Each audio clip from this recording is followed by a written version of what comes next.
sa taunang New Year's call ng Department of National Defense at ng Armed Forces of the Philippines.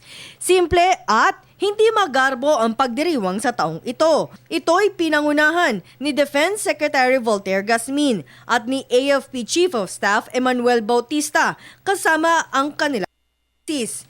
Kasama rin sa pagdiriwang ang mga kawani ng DND at mga commanders ng mga major service commands at mga matataas na opisyal ng AFP. Sa pagdating ng bagong taon, handa ang buong hukbo sa panibagong pagsubok na kanilang haharapin sa taong 2014.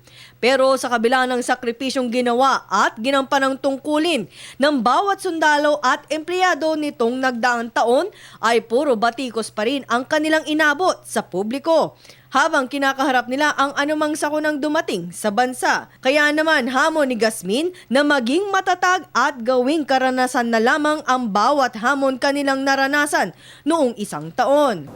But despite being battered, shaken and beset by meager resources, we and our people are rising and moving on.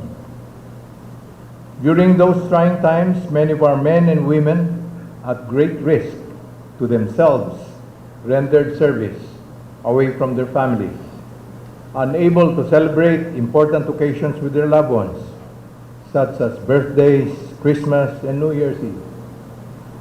It is sad to note that despite our efforts, we were the subject of criticism and judgment by the very people we are sworn to secure and defend.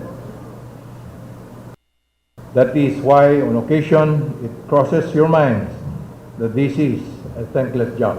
Pero anya, bukod sa mga sakuna ay may mga maganda namang iniwan ang taong 2013 sa Defense Department. Isa na riyan ang pagdating ng mga bago at modernong kagamitan ng AFP. Ito ay ang mga bagong combat utility helicopter, barko sa Philippine Navy at iba pa. Para sa taong 2014, mensahe ng kalihim ay kanilang sisikapin na magkaroon pa ng mga bagong gamit para sa Army, Air Force at Navy, lalo na't pagtutuunan ng pansin ngayon ng militar ang territorial defense. Throughout these successes, we were also confronted with great challenges that tested our strength and resolve.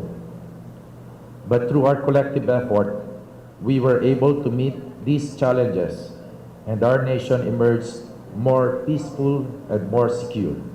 Misyon pa ng kalihim na tapusin lahat ng proyekto para sa taong ito na nakalaan na pondo para sa modernization plan ng militar. Tuloy-tuloy ang ating modernization program, yung pagkuha natin ng mga kagamitan upang sa ganoon magkaroon tayo ng capability to be able to patrol and secure our national territory. Para sa telebisyon ng Waywaya Makal.